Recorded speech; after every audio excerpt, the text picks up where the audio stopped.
Hey guys, it's Matt. I always show you the updated statistics on this channel. What was it? 200, 279 subscribers on 6 million minutes watched. People come to me like, Matt, I'm thinking about starting a channel. If I wasn't already doing this per this channel and the last one called Texas Shrugged back to 14 years ago, there's no way. You just can't start out now in terms of the box that they put you in terms of the things that we talk about. I know I can kind of sense what the rules are, and per hobo code and other things like that, I play within the rules, and maybe there is still some rules in this reality. I'm still here, somehow. But as I've said, 279 subscribers on 6 million minutes watched. If I assume this was an iPad, I'm going to show you this in just a second. Then there's nothing else that you need to see, guys. If I just threw this out into the rain, into a park in West Philly with Quantum of Conscience up, I should be able to get more subscribers on 6 million minutes watched than 279. But anyway, this is the only thing I wanted to show you guys that you need to see. Everything else is a TPS video if you're driving, nothing you need to see. A lot of stuff from emails, a lot of different topics to cover today. And it's also good to prove to you that I'm not a Stable Diffusion character and appear on screen once in a while. I used to do a lot more videos like this, guys. I just don't anymore. I just kind of zone out in front of the microphone, sometimes close my eyes and get into certain characters. So I'm not as polished at presenting these types of videos anymore. It's not easy just to try it sometimes. Just stare at a little, it's an emerald green light on my Mac. Try staring at it, presenting a half hour or hour long video. But I wanted to show you this. Roughly a year and a half ago, I got this package in the mail from Magda. She had painted Fifi Addy for me. And when you get a package like this in the mail and the back side looks like this, let me see if I can get it exactly lined up. The toaster is a cutout. The back of the envelope, this is just cardboard, but she's painted the back with waffles and toasters. I named this Musk. But so the post person, is delivering this thing and looks at the back. What the hell? There must be an insane asylum on this road here. The point is, how do you throw this out? I mean, this is just something that was inside. You can't throw it out. Um, so I will. I guess I'll frame it soon. There's no way I'm ever going to get rid of this. So thank you, Magda. I want to read part of this email from Riku from Finland, I believe. And one of the great things about having a larger channel, guys, or a channel that's been here a while, is you get not milk perspective from all over the world. I've had even emails come in from Yemen during See the Me. And I believe that the war that they're fighting with Saudi is still going on. I mean, I need to cover that sometime. It's absolutely disgusting. But during See the Me, the person from Yemen said, in terms of masking up and stuff, they said we have bigger problems here than going to the market with worrying about masks on when Saudi Arabia is still blank, blank, blank. Who knows what I could say here? Ridiculous U.S. supported pause conflict. Um, so this is from Finland, and it relates to what we talked about just a few days ago regarding the line of storms that came through here on Monday, and they basically scared the tri-state region is, with suburbs is roughly 3 to 4 million people, or it's probably more like 6 million if you include the entire population of Philadelphia. They basically told 6 million people to go into the basement when, hey, there's still maybe some people without electricity, but there were what, five or 10 trees that went through people's cars and homes. There was some localized damage, no doubt about it. Here, nothing happened. Some rain, sure. Some winds kicked up 10 to 15 miles an hour. Do you scare 6 million people or 7 million people to go into the basement when there's going to be 5 to 10 localized events? It's all part, obviously, of a whole not nilk loosh scheme. We'll talk about that some other time. But what's interesting about this email is when these emails come in, you can see these trends happening throughout the world. This is just further confirmation of this one world system. The presentation it made of See the Me was almost identical worldwide. This was added to a prior email. I have to add this. An actual headline from our biggest newspaper, quote, Canceling Depeche Mode was smart because of a weather event. No matter what the, the gust denialists say. That's the key. Gust denialists. So apparently, if they say there's going to be gusts of wind on Tuesday and you say I didn't expect any gusts of wind on Tuesday, then you are a gust denialist because there might be high winds, and because 13 years ago there was a dangerous situation at a concert because of high winds, we should now always cancel a concert if there is even a slight possibility of high winds. Anybody who doesn't agree is a gust denialist. They have really fallen in love with that denialist word. If you don't agree, if you don't agree with our stupidity, then you are a blank denialist. I don't know if they're actually using that word in Finland or wherever this is coming from, guys, but it could be translated. But this is a word that we need to keep in our arsenal. What happened in Philadelphia here on Monday? If you downplay it, you don't believe 100 million people should rush into their basement, you are now a new word, a gust denialist. Guys, what's interesting, really interesting about getting emails from all over the world is it absolutely just reinforces what we've known for over 5 years now, definitively over 5 years. We sensed it 10 years ago. One world system. I mean, every country, whatever the Notnok is doing in terms of making a certain presentation or the way it gathers its loosh, it seems to do it in almost every country. I'm sure there's some exceptions. I'm sure they forget about lower Tanzania at times. But these emails come in, it's like, oh, Matt, what you said's happening in the US? Oh, they're doing that here, but just in a little bit different way. Let me look at this rest of this email to see if there's anything else I missed, guys, I want to talk to you about. Yeah, there's more here to share with you. And the second highest rated comment, they averted, again, guys, this is Norway, Sweden, or Finland, I believe Finland. They averted the risk of dying.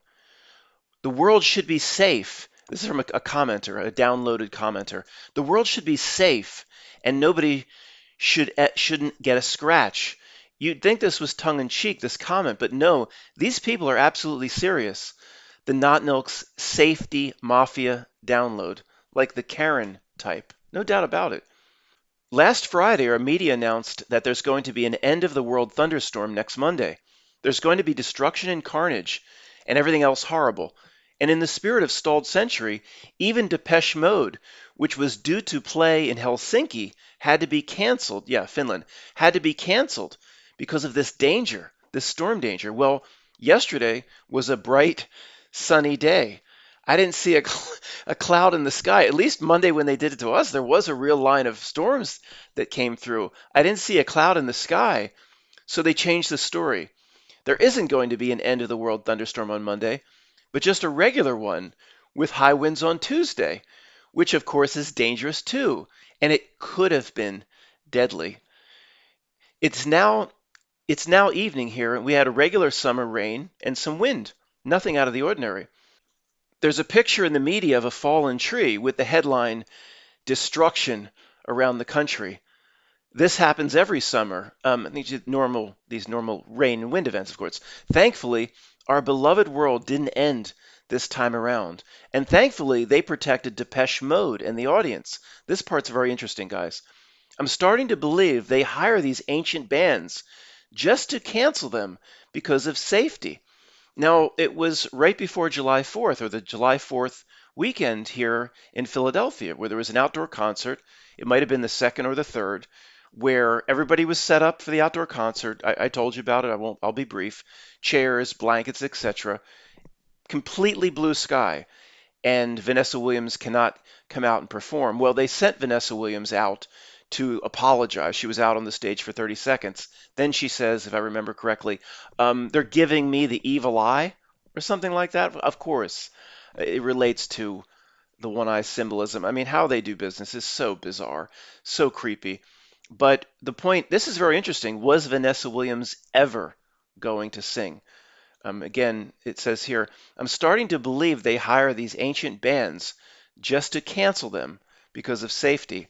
Now, that would be insane to somebody like my friend Tony. Like you guys are out there going like Pluto, but to us, the old guard's like, "Yeah, I could see that. Yeah, I mean, in terms of what they're capable of, we generally don't go far enough. So let me see what else I have here for you guys.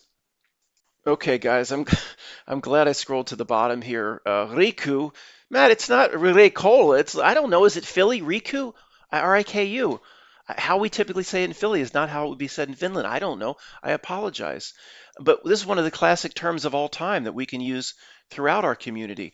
In Greece, ancient Greece had the Greek tragedy, like Iphigenia at Aulis is a famous Greek tragedy. Is Iphigenia still a popular name for young girls today? I don't think so, but that's the Greek tragedy. What we live in is the tragicomedy, tragicomedy. I added the AH. But what you do is you combine the word tragic with comedy, but you share the C. Tragic, then Omedy. We live in a tragicomedy where it's tragic as all hell. But if you don't combine the comedy, you have to. Not to make ourselves feel better, because it is a comedy. I want to address a comment, I believe was from the last video, that said something like, Matt, I don't know exactly, something like, all you truthers, you're all stuck in a loop. You're all repeating the same thing. This channel over here is talking about the architecture and this and that, and this channel over here is talking about the mud flood, and this channel, and you're talking about the same things over and over again. Wait a second, dude. Wait, I don't think I deserve to be in whatever. We're all looped together. There's a difference, I believe, for this channel. See, when you have, in my opinion, people will disagree with me, but when reality is a single page, understanding essentially what's going on here is a single page, one page, that's not going to loop, that's not going to repeat. Of course it's going to repeat. If someone said, well, what's all the thousands of hours of videos for here, Matt? Because that single page needs to be understood fully. And also, we spend a lot of time now making fun of the tragic comedy. Well, Melvin and Bezzo looking at news reports, making fun. That's probably why the old guard stays here, because at times we need to make fun of it. We need to laugh at it. But when you have all of reality boiled down to one page, yeah, that's going to loop.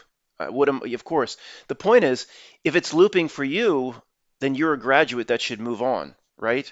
You know, you've been here, Jeremiah and Obadiah. You've been here now, sitting in this classroom for now 10 years, like Cuba, Cuba Gooding Jr. in radio. He keeps repeating the 11th grade. Go, you're graduated. Go clear fields. If it's looping to you, well, it's a half page or a one page. What else is there? That's it. So it's not for you anymore. There's billions of people, they say, in this world, right? They come in here. My job is to move the first grade truther through graduate level and to try to hold on to as much old guard as I can through making fun of it. And every once in a while, these reality insights come less and less for me. Like the John McEnroe, you cannot be serious. I'll pull one of them out of my ass once every year or so. If that's maybe why the old guard hangs around. But I don't have a reality breakthrough every single video. If it's looping, well, it's one page. Maybe it's time to go clear fields. Real quick about sports related to stalled century. I didn't know this until a few months ago. Aaron Rodgers, at pushing 40 years old, is going to play for a really lousy team. Well, maybe they'll be good this year, but they've been horrible for 20 to 30 years, the New York Jets. Guys, Tom Brady can't play into his 80s. There's this weird theme with the NFL where now they've camped on to Aaron Rodgers. They'll do whatever they can to use stalled century and push it into the NFL. Doesn't work for most positions because at tight end or whatever, you have a bad knee, and at 32 years old, you get like broken down. You can't run. You need to run a 4 or 5 in the NFL, or you get broken down. But the quarterback position, especially since they're so protected, they can become old Methuselah types. They can be protected. Now, again, Tom Brady, who's pushing 80 years old or something, like can't do that forever. And if your skill set drops off, then they have to at some point say bye bye. Now he just does those horrible, obnoxious wretched Hertz commercials that just pop up into my feed all the time. Like, oh, Tom Brady again. We should talk about those commercials sometime. They're so annoying, so obnoxious. But now it's like the stalled century needs to have at least a few elements, like it has Vanna White and game shows, etc. Stalled century elements all over what you could call the collective society and culture. And it is Aaron Rodgers. Now, just even two or three, 4 years ago, he's playing games in. He has this big bubble helmet to protect himself from a head injury or concussion, and he's at Lambeau Field in Green Bay, and it's snowing and it's cold. And I'll just tell you, folks, this is. We'll move to another segment in just a moment. He did not want to be there. You can just see he's cold. I mean, guys, you have to understand what this does to the body. I mean, I played sports in high school, and like I'm sitting here doing this video. When I get up, it takes me 4 or 5 steps to resume full speed. And I just played in high school. The damage on the body. I mean, I know the quarterbacks are protected, but there's just no way he would choose to. Matt. They're in love with fame, and they can't let it go. I know it's not that simple. It isn't. I mean, the money. He's beloved in Green Bay to go play for the New York Jets. It's almost like he has to. I mean, there's 21 to 25-year-old defensive linemen, big, strong, young guys rushing you for their very careers, trying to take you out. And you're going to continue. You have hundreds of millions of dollars in the bank. You're going to continue to do that. Go play for some two-bit team like the Jets. It's an element installed century where there's facets. They have to put facets of carrying forth the old ways into all aspects of society and culture. And for anybody new, the overall, or if I had to describe installed century in 30 seconds or less, it would be making sure that elements of the old world are carried through to remind people like, look, the old world is still here. What you knew is still here. Vanna White's still turning letters. Look, Aaron Rodgers is still out there. Look, all these comeback tours from these old geriatric bands. Look, Def Leppard is still touring. See, the old world is still here while they fundamentally change reality all around us, where the world at the ship of fools level is not the same reality. Now, everybody's synced to the download on the ship of fools. They're on the radio station, the frequency. I think they metaphysically, we should talk about that for a few minutes just to reiterate the main principle behind the download, the frequency, and related to the ship of fools concept. I was going to say they metaphysically change in a way with the reality as the reality changes. We see it as bizarro, tragic comedy because we're on the banks rooted to an old reality.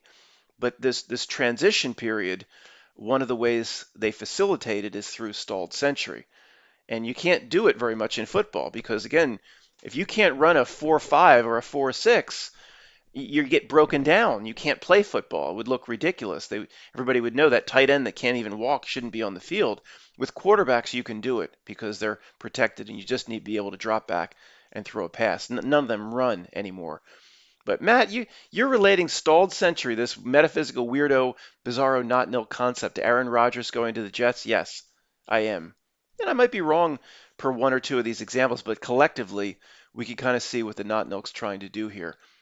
Many of you know this by now, so I'll be brief. But the Barbie movie, one half of Barbenheimer, is the biggest bait and switch movie of all time, the biggest wolf in sheep's clothing movie of all time. Position. They didn't tell you what it was going to be about, its ultimate goals. Oh, it's just a fun movie. Oh, come see how your beloved Barbie would really live, and we're just going to have a lot of fun reliving the past and nostalgia. And it turned out to be like the biggest, what can I say here? Dump on men movie of all time. I mean, I still watch some of these movie reviewers, and the negative movie reviewers have done a good job, getting to the root of what this Barbie movie is all about. I mean, make the men look like jerks. Make, led by Ryan Gosling and Ken and people like, is that AI? Is he so stacked and built? And because why would they pick a Ryan Gosling pushing is he pushing 50? I mean, to be Ken, it's a little strange. And I guess anything AI, they can do anything with the AI, but guys, you don't realize, these Hollywood doctors.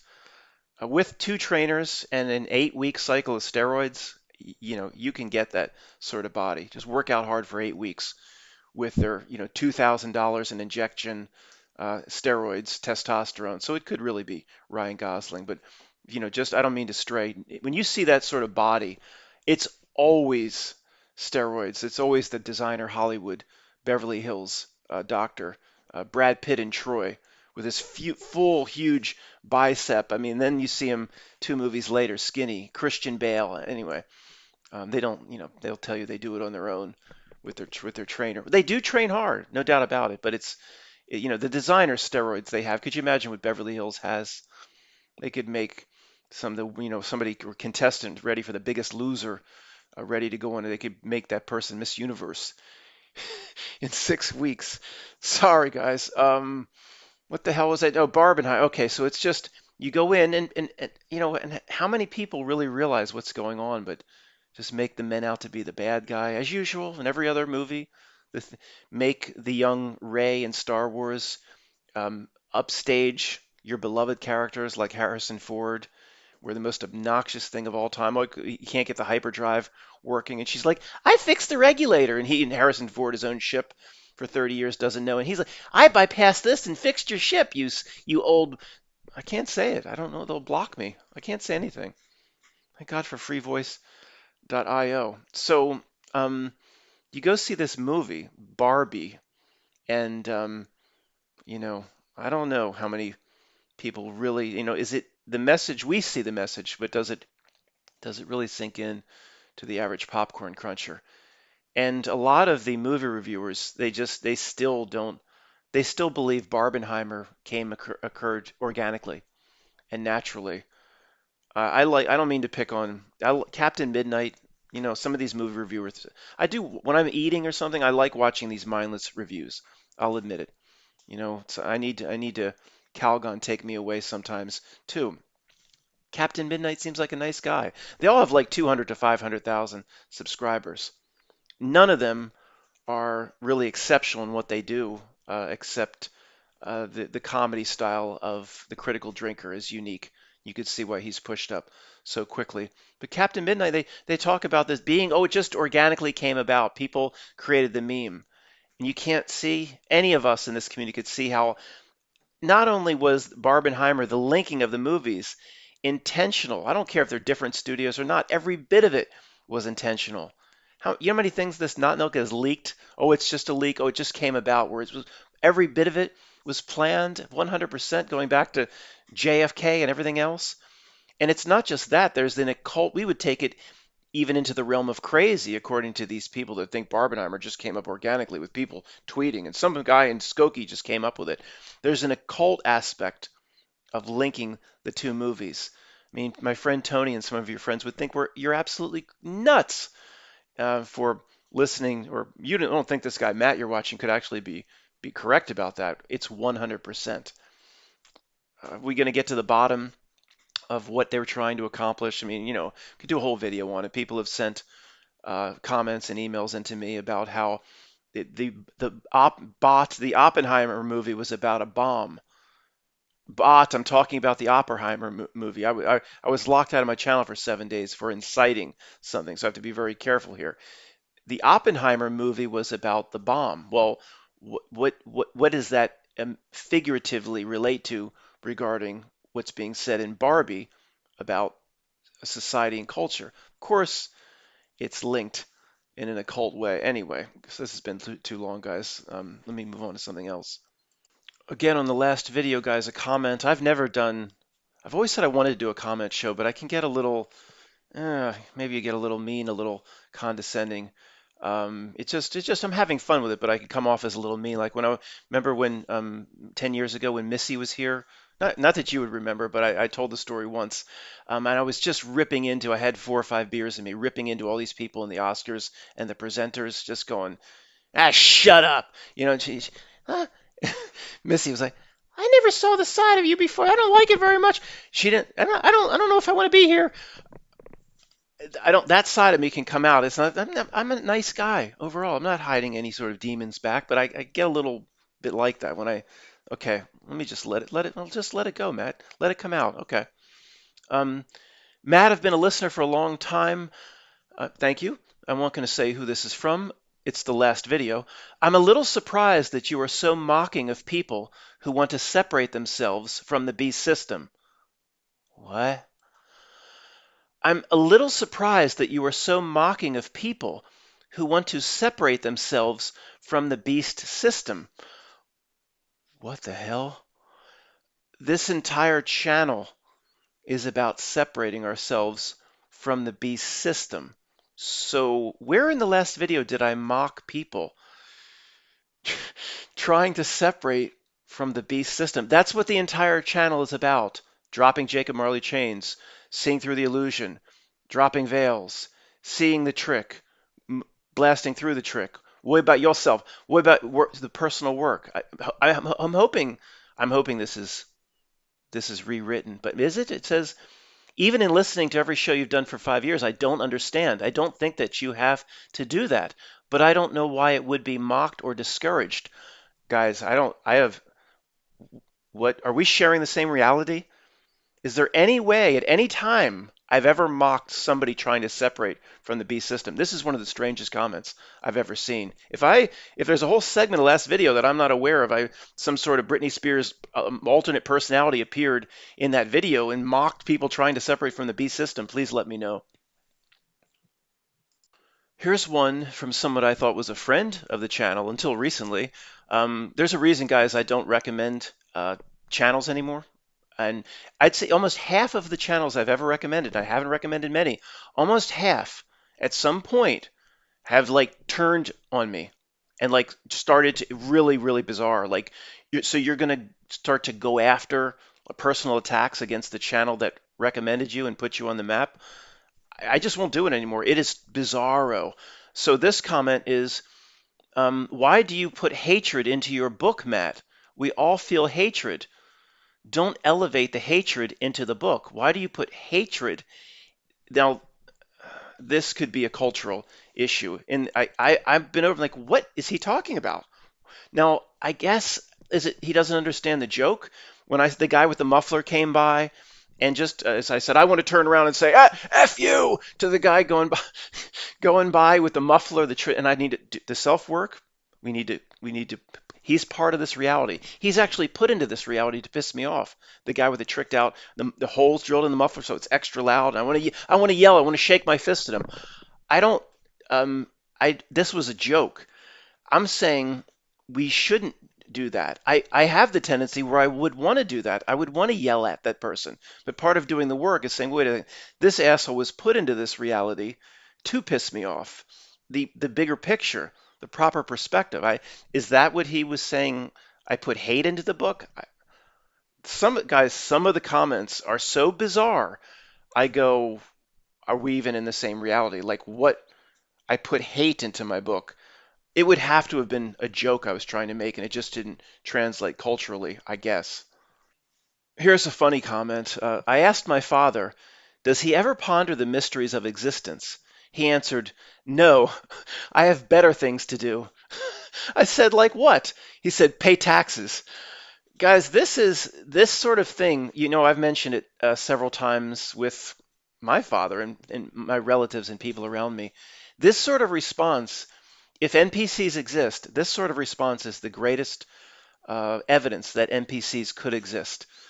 Where Tony would tell me that everything here that's in a body a body needs to be animated. Put muscle and flesh and bone together, it doesn't work. There needs to be a spark, something that starts the car, the starter. The soul, everything has soul to animate the flesh, even potentially a squirrel or a rabbit. But Tony told me, he said there's a whole group here, a very large group. He believes, of course, in the concept of the NPC. The soul is, did he call it the Earth Mother? Or it's local, it's animated locally. It's not where he would say you're a different type of incarnation. The people that would be attracted to this channel have a spiritual source that's out of here, or there's a bridge out of here. But if the concept of and I've tried to say many times over the years, it is we can be very condescending and degrading against, and we shouldn't. We should if there is a different incarnation here, we should say we should want the best for them and say we all have the chance to break free. Not somebody could come after we pass and say, "Oh, you guys doomed this group because all you did was call them NPCs and all you did was reiterate that they have no way out of here. So, as creators, you put that on them. So live with that, Matt. So I won't live with that. Everybody has a way out. Okay, we'll just leave it at that. But if there is evidence that there's a different entity here, or the NPC organic portal, it's this sort of reaction where I've talked to certain relatives, let's just say that, about life and death issues, existence, and almost like it's just like this. It's like I don't. It's earmuffs. So this sort of reaction is really the strongest evidence that exists that there are different, or could be, let's put it that way, could be different types of incarnations here. People are different spiritually. The NPC could exist. And it's not just, life and death and pondering the afterlife. It happens a lot with the Mandela effect. I've mentioned, I want to talk to Pam about something. Pam and I, again, for anybody new, we dated 20 years ago, but we've been friends, and I don't see as much of Pam as I used to. I'll watch Gouda the cat, and she'll drop the cat off, and every once in a while, we'll have lunch or something, but it's not, what it used to be. But I'll try to talk to her about the Mandela effect or something, and it's always, Matt, let's just say I see everything that you see, and I don't see it. But what good would that do me? I've got to get up in the morning and go to work. It doesn't. It's everything is about to certain class of people. Everything's about this place. Where this place is becoming, or we're putting it into perspective. It's becoming a smaller and smaller aspect of a massive whole from our perspective, a perspective that's changing over time. But to most people, or to the NPC, if they exist, everything is here because they could be bound in a way, or maybe bound here longer than we are. Again, I don't like that type of verbiage that kind of dooms them and say they will never be anything more than this place. And I don't know how this is related, but it just popped into my head. But it's very important to talk about all the comments and the different YouTube channels about the traps and tricks after death, or the Saturn Moon Matrix. But okay, even if these tricks exist, or some archonic being is going to put you back in a body, or go into the light, or Matt, don't you know we're not supposed to go into the light? No, no, never heard that before. Even if that exists, the as above, so below principle exists for a reason. Is it? It's the most important hermetical hermeneutical principle of all time for a reason. As above, so below. So below aspect. We've beaten the trick here. We see through the trick. We see exactly what it wants from us. We see how it tries to hide our spiritual selves. So we've beaten the trick here. So as above, so below, we will beat the trick there. That's why, we shouldn't be worried about if you've done the work here. Not just, to me, it's two parts. As the new sections of the book start talking more about the work. Seeing through the trick and the ruse, at one point we thought that's all we needed to do. But now I see that's one of two parts, and a smaller part, the easier part. We see through the trick, ruse, and deception. Okay, our friends and family don't see through any of it and think we're crazy for even proposing there's a trick being played. It's part two, the work. So that then the as above, so below. We take that to the as above. Why the trick didn't work here on me? Why would the trick work there? That's why we do the work here, as above, so below. It's the most important principle for a reason. I'm not worried about no Saturn Moon Matrix. If you've trained and you can beat it here, Happy Gilmore, you can beat the clown here, clown, then you can beat it there. I don't need to have no instruction manual. What do I do with the light again? The damn Tibetan Book of the Dead. A joke. That is, it's an instruction manual. On day 10, the blue light will appear, but make sure you go left at the yellow light, and this on the demons will appear here. So all I got to do is the instruction manual of the Tibetan Book of the Dead. All I got to do is some truth or instruction manual how to deal with the light or the white light. No, as above, so below. We've beat it here, we'll beat it there. Aren't you going to prepare for tricks and traps after death? No, I'm not. This is probably the last comment I'll talk about, but this is a good one. There's a whole debate that can be derived from this one. You've missed the mark in a big way, Matt, on this one, the last chapter presentation. You've missed the mark in a big way. Your ultimate goal here in this life, Matt, is enlightenment.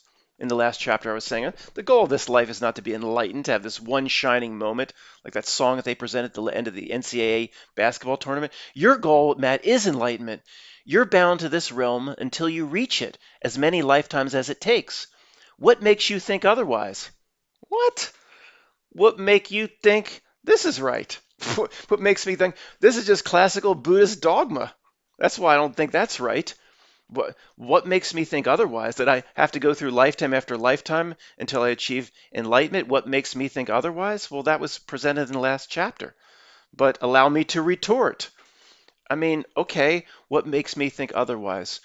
Well, because I don't want to, I'm not going to use the examples, the low examples, the disgusting examples I talked about, masturbation and stuff. I had to use those examples, guys. I don't like to get real crude or talk about what's left in the bowl. I had to for that whole segment. The theme is this could be the lowest place to incarnate. And this world reminds us continuously that this is a low place. Remember all from the last chapter of the book. I mean, okay. The To this person's comment, the entire reality reminds us how low we are. Just being in the body, the soul or spirit temporarily residing in the avatar, the body. Can the body's delights, or can the body's addictions or smells, can that be overcome in this lifetime?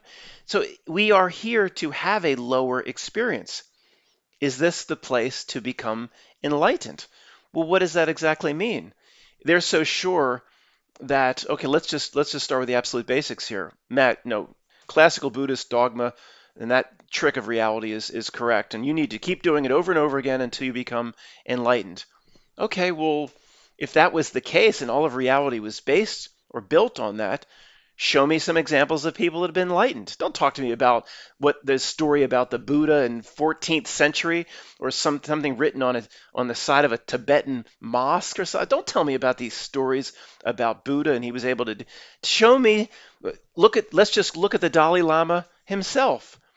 We're still running around giving little personal lessons to Richard Gere stuff, vomiting up all of the Ministry of Information's bullet points and talking points about see the me, or where was the Dalai Lama in 2020 saying, out in front of cameras saying, what's happening here? This is all wrong.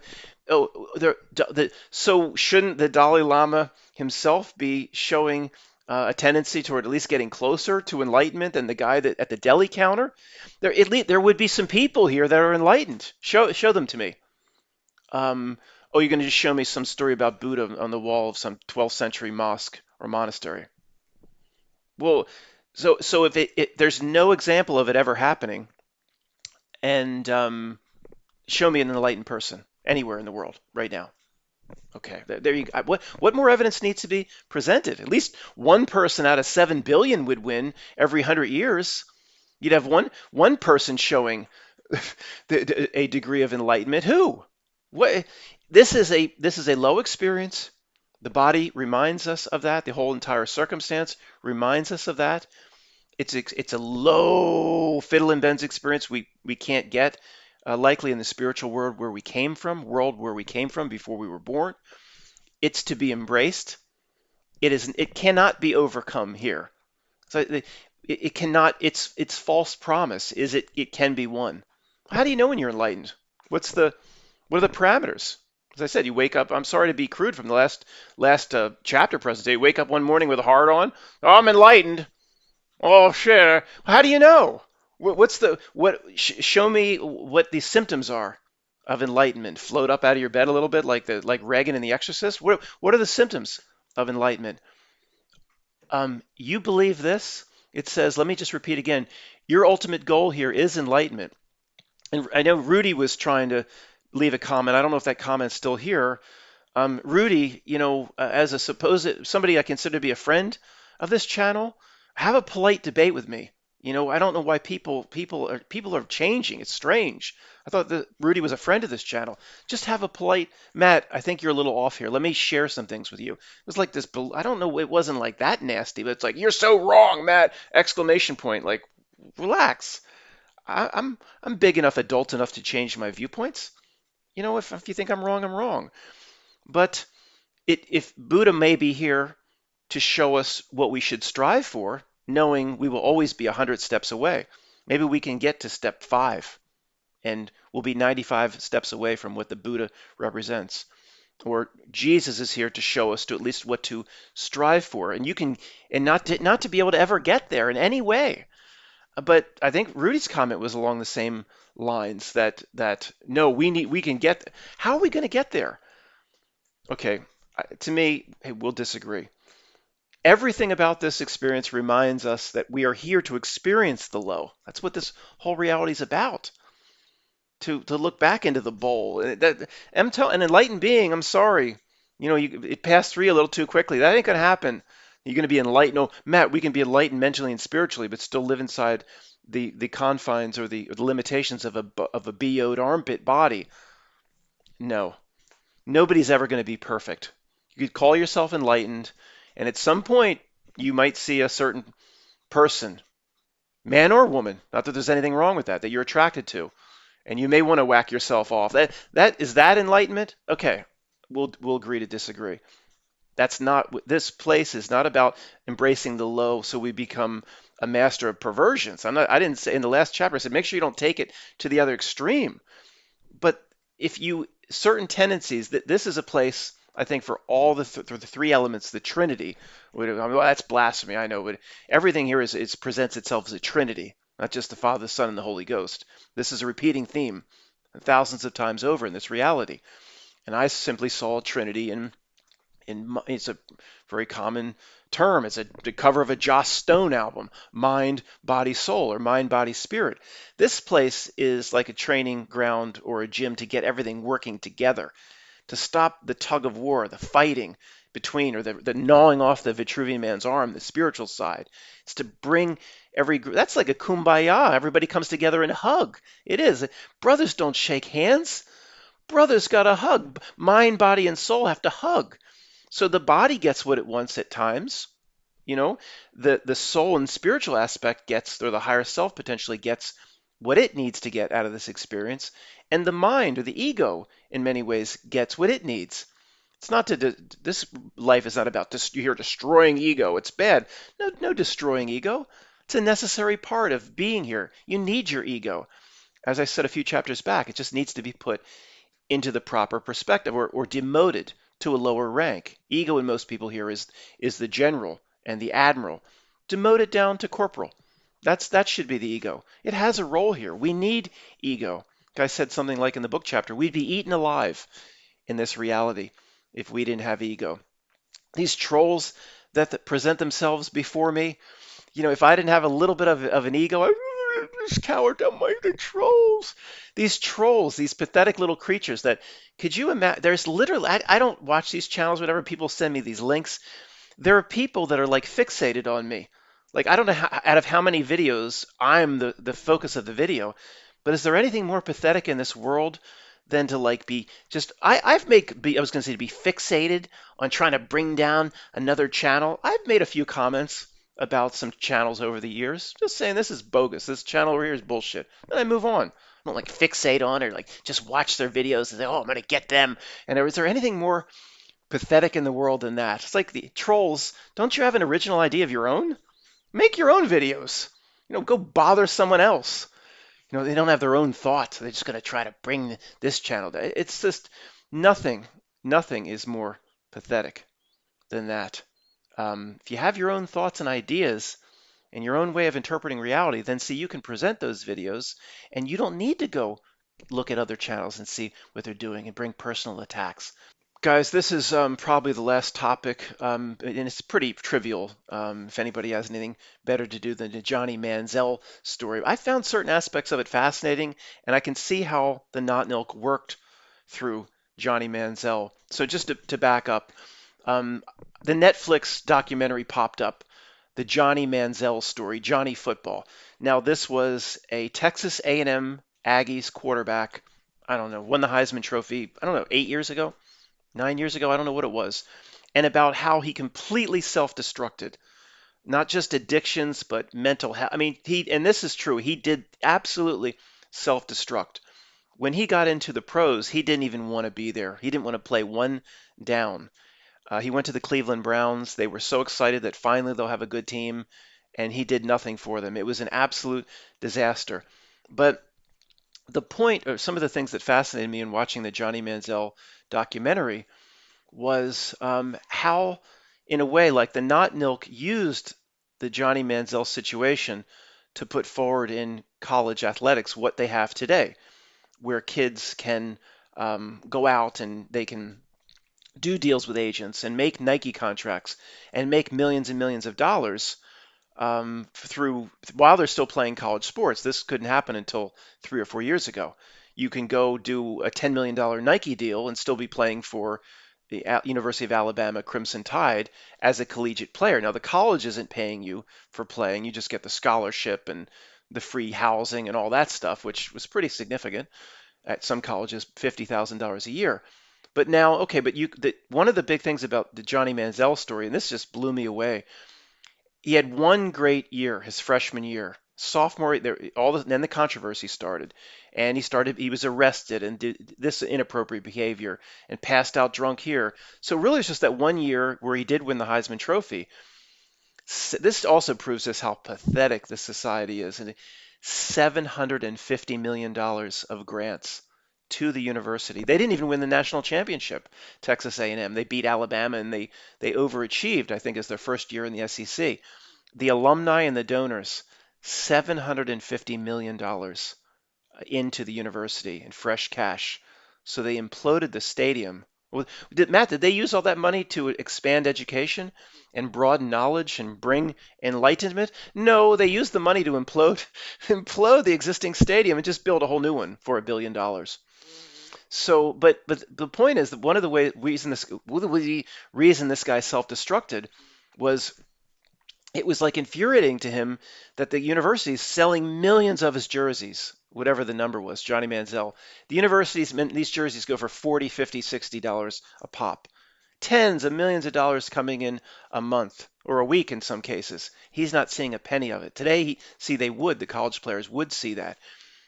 Where he started then doing little autograph sessions in hotel rooms, $30,000 a pop, signing autograph, any way to make money. It was like a rebellion. He knew eventually if he would get to the pros, he would get his multi-million-dollar contract. But since he never did anything in the pros, it's almost like he knew that wouldn't work out for him. So he just self-destructed. He's doing these little secret autograph signing sessions. Sometimes when it first started, just for $500 to $1,000, I think it said. So you can just back up and see, ooh, look, the not Nilk, of course, wants to bring a situation forward where all college players will be paid. They will all be paid for well, who knows what it has ultimately. Then you get into, I was going to say, ultimately down the road, what it has plans. I haven't thought it out, but it is fascinating, and you know that the next step for this, not just allowing college players to go do Nike contracts, but the universities will pay the players. No doubt that is coming at some point. But you can see how it's just evil genius, how they use this Johnny Manziel story. And somebody may say, well, if he was given the contracts or the money he deserved, he wouldn't be sneaking around doing all this illegal activity and then getting involved with all these shady characters and breaking down. His whole life was ruined. And they used him as a way to propel what exists today forward, where they can do the contracts and the deals. And if somebody uses their image, then they need to be paid for that. But it's just, I don't know. It's not really worth watching. It wasn't that great. But just certain aspects of it, I just looked at it and said, this is not Nilk, evil genius, how it does this, how it used Johnny Manziel. Is he aware of anything? No. And when they said 750 million, let's just round it up a bit over time, getting close to $1 billion because of one good season where one flashy quarterback wins the Heisman Trophy. And the Texas A&M fans had been so kind of bad and marginal for so long. It's still a good team, but marginal. always in the shadow of the Texas Longhorns. So they have been marginal too for 20, 30 years, not like Alabama and Ohio State, always at the top, you know. But they're so tired of being middle of the road that Texas A&M alumni base shelled out millions of dollars to push towards $1 billion, and that money used to help young students and new scholarships and expand the mind. No, to build a new stadium with luxury boxes for the rich. Guys, if it tragic comedy, Estanta, tragic. It's what you want to do is tragic comedy shares the C, but then tragia. I think the best is tragia with the AH in the middle. Tragic comedy. That's what we live in. And if we can't laugh at it, we'd have to check ourselves into an insane asylum. Thanks for listening. And thanks to the few new trolls. We have new trolls in San Diego and Kalamazoo, Michigan, and we welcome them here. Thank you very much.